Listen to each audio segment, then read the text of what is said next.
Hello friends, இன்றைக்கி வந்து நம்ம ஒரு ஈஸியான ரெசிபி பார்க்க போகிறோம், சென்னா மசாலா. ஸோ அது வந்து யூஸ்வலாக ரொம்ப டைம் கன்சியூமிங் அப்படின்னு தான் நம்ம நினைப்போம். பட் ஆனால் இன்றைக்கி நம்ம 1 pot சென்னா ரெசிபி எப்படி பண்ணுறது அப்படின்றத பார்க்கலாம். And without coconut.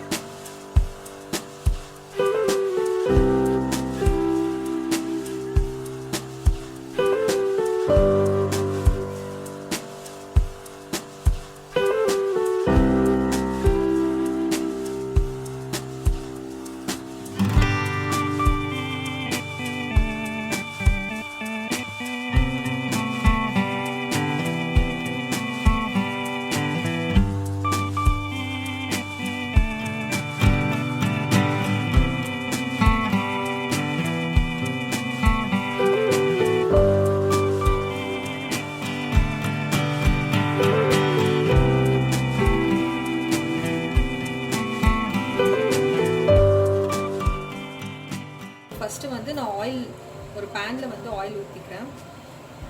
ஒரு 2 ஸ்பூன்ஸ் ஆயில் இல்லை 3 ஸ்பூன்ஸ் ஆயில் ஊற்றிக்கலாம்.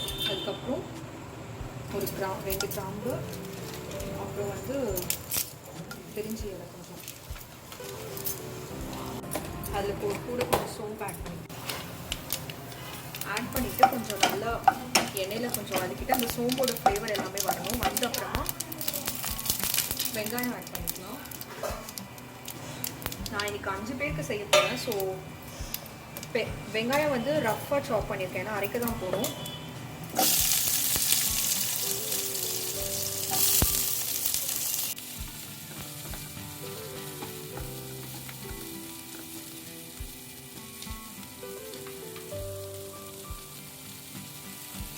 வெங்காயம் வந்து கொஞ்சம் நல்லா வதக்கிடுச்சு. நம்ம வந்து ஒரு 1/2 ஸ்பூன் வந்து இஞ்சி பூண்டு போடுவோம். இது இஞ்சி பூண்டு வந்து அகைன் நீங்கள் எவ்வளோ பேருக்கு செய்யுங்க, இல்லை எவ்வளோ குவான்டிட்டி ஆஃப் வெங்காயம் தக்காளி போடுறீங்களோ அதுக்கேற்ற மாதிரி வந்து இஞ்சி பூண்டு போட்டுக்கோங்க. ஓவராக போட்டிங்கனாலும் அதோட டேஸ்ட் வந்து டாமினேட் ஆகிடும். இதுவும் வந்து நல்லா வந்து பச்சை ஸ்மெல் போகிற வரைக்கும் வந்து வதக்கணும்.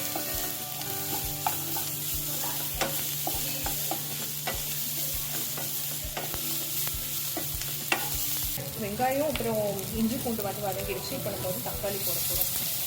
இந்த தக்காளி வந்து நான் கொஞ்சம் பெரிய சைஸ் எடுத்துருக்கிறதுனால ஒரு 4 தான் எடுத்திருக்கேன்.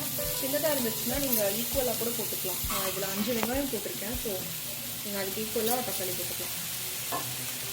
இதை வந்து நீங்கள் 2 விதமாக பண்ணலாம். ஒன்று, சென்னாவை தனியாக வேக வச்சுட்டு இதை வதக்கி அரைச்சிட்டு திரும்ப வந்து அந்த பேஸ்ட்டை ஆயிலில் ஃப்ரை பண்ணி அந்த சென்னாவை போட்டு பண்ணலாம். நான் வந்து இப்போ சென்னா வேக வைக்காமல் எல்லாத்தையும் குக்கரில் போட்டு மொத்தமாக விசில் விடுப்போம்.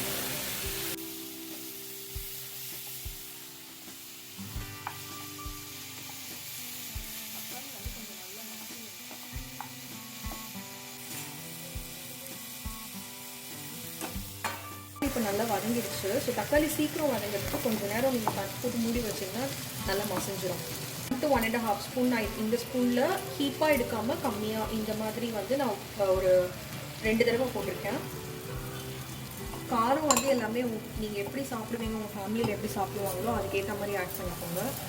அப்புறம் கொஞ்சமாக மஞ்சள் தூள், ஒரு 1/2 ஸ்பூன் இதில் வந்து நான் மஞ்சள் தூள் போடுறேன். அவ்வளோதான். இப்போ நம்ம உப்பு வந்து எல்லாமே நம்ம வதக்கிறப்போ சேர்த்துக்கலாம், கரம் மசாலாவும் வதக்கிறப்போ சேர்த்துக்கலாம். இதை வந்து நம்ம நல்லா கொஞ்சம் கலரி விட்டுட்டு இதை ஆற வச்சு அரைச்சி எடுத்துக்குவோம். இது கொஞ்சம் அட்லீஸ்ட் ஒரு 1/2 to 1 minute வரைக்கும் நீங்கள் வதக்குங்க. பட் ஆனால் ரொம்ப ஹையில் வச்சு வதக்கிட்டிங்கன்னா தீஞ்சிரும். அதோட டேஸ்ட் தான் அப்புறம் டாமினேட் பண்ணும் மசாலா ஐட்டம்ஸோட டேஸ்ட்டு. நாங்கள் வந்து தேங்காவே போட போகிறதில்ல, ஏன்னா இதுவே திக்காயிடும். இன்கேஸ் உங்களுக்கு தேங்காய் போட்டு வேணும் அப்படின்னா நீங்கள் இந்த மாதிரி இதை வதக்கி அரைக்கலாம் தேவையில்லை. டேரெக்டாக குக்கரில் வந்துட்டு சோம்பு, பட்டை, லவங்கம் எல்லாத்தையும் போட்டு வெங்காய தக்காளி நல்லா வதக்கிட்டு இஞ்சி பூண்டு இதெல்லாம் போட்டு வதக்கிட்டு சென்னா எல்லாத்தையும் மசாலா ஐட்டம் சென்னா எல்லாத்தையும் போட்டுட்டு தேங்காவையும் அரைச்சி ஊற்றிட்டு நீங்கள் ஃபுல்லாக ஒரு 5 விசில்ஸ் பண்ணலாம். 4 to 5 விசில்ஸ் வச்சிங்கன்னா அதுவும் சீக்கிரம் ரெடி ஆகிடும். இப்போ நான் தேங்காய் இல்லாமல் பண்ணுறதுக்கு நான் பண்ணிகிட்ருக்கேன். இது வந்து இப்போது வதங்கிடுச்சு. இது கொஞ்சம் ஆற வச்சுட்டு அரைக்கணும், அவ்வளோதான். நம்ம வந்து தேவையான அரைக்க வேண்டிய ஐட்டம்ஸ் எல்லாமே வதக்கி ஆறிட்டுருக்கு. இப்போ இந்த டைமில் வந்து குக்கரில் வந்து வதக்க வேண்டியதெல்லாம் வதக்கிடலாம். இப்போ நான் இதில் வந்து அதே மாதிரி ஒரு 3 ஸ்பூன்ஸ் எண்ணெய் விடுறேன். ஸ்பூன் வந்து சீரகம் மட்டும் ஆட் பண்ணிக்கிறேன்.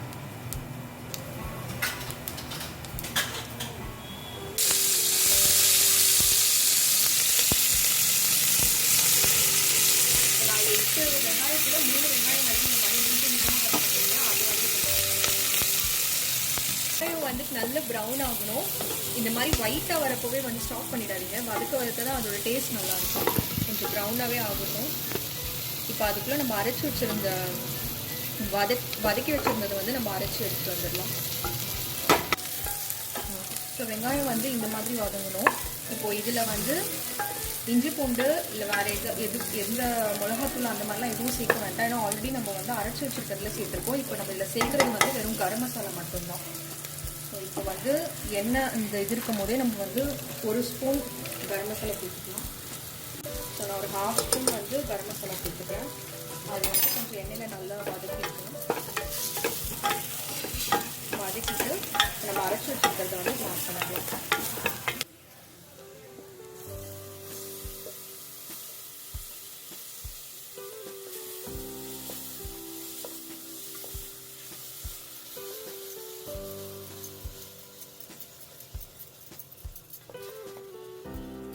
வந்து நம்ம ஜஸ்ட் ஒரு கலர்னா போதும். பிகாஸ் ஆல்ரெடி இதை நம்ம வதக்கி தான் அரைச்சிருக்கோம். இதுவும் திரும்ப வதங்கி எண்ணெய் விடணும்லாம் அவசியம் இல்லை.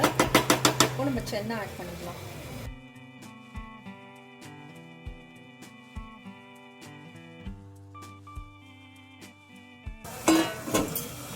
போட்டுட்டு ஒரு மிக்ஸ் பண்ணிடுங்க. ஃபுல்லாக அந்த கடலையில் வந்து மசாலா போட்டு ஆகிற மாதிரி.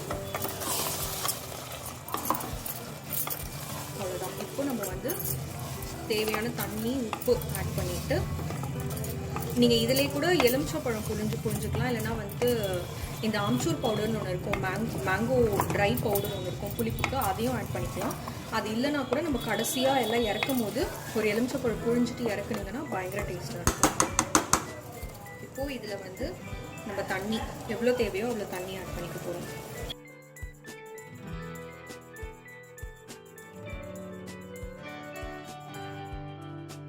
தண்ணியோட அளவு எல்லாமே வந்து உங்கள் ஃபேமிலிக்கு எவ்வளோ வேணும், இல்லாட்டி எவ்வளோ திக்காக வேணும், தண்ணியாக வேணும் அப்படின்றத பொறுத்து தான். கடலைக்கறி நம்ம பண்ண மாதிரி வந்து 1:3 அந்த மாதிரிலாம் கிடையாது. இப்போ நான் இதில் வந்து தேவையான அளவு உப்பு போடுறேன். நீங்கள் ஆல்ரெடி வந்து வெங்காயம் வதக்கும் போது உப்பெல்லாம் போட்டிருந்தீங்க அப்படின்னா அதுக்கு ஏற்ற மாதிரி இப்போ உங்கள் கிரேவியில் போட்டுக்கோங்க. உப்பு கம்மியாயிடுச்சுன்னா கூட நம்ம அதுக்கப்புறம் ஆட் பண்ணிக்கலாம். பட் அதிகமாகிடுச்சுன்னா நம்ம ஒன்றுமே பண்ணலாம். ஸோ இப்போ பார்த்தீங்கன்னா நாங்கள் வந்து 4 விசில் வந்து ஃபுல் ஃப்ளேம்லேயும் அப்புறம் மீடியம் ஃப்ளேமில் வந்து ஒரு விசில் விட்டுருக்கோம். ஸோ மொத்தமாக 5 விசில். ஸோ இந்த கன்சிஸ்டன்சி எக்ஸ்பெக்ட் பண்ணது அதுக்கு ஏற்ற மாதிரி வந்துடுச்சு. இப்போ உங்களுக்கு வந்து திக்காக வரணும்னா இதை நீங்கள் இன்னும் கொஞ்சம் கொதிக்க விடலாம். இப்போதான் ஃப்ரெண்ட்ஸ், இப்போ நான் வந்து கொத்தமல்லி கருப்பில் போட்டு இதை ஃபினிஷ் பண்ணிடலாம். அதுக்கப்புறம் இதுலேயே வந்து நீங்கள் எலுமிச்சப்பழம் பிழிஞ்சிக்கலாம். அப்படின்னா நீங்கள் சாப்பிடும் போது மேலே பிழிஞ்சிட்டு சாப்பிட்டாலும் நல்லாயிருக்கும். ஸோ ஒரு எலுமிச்சப்பழம் ஃபுல்லாக நான் வந்து இதில் பிழிஞ்சு விடுறேன்.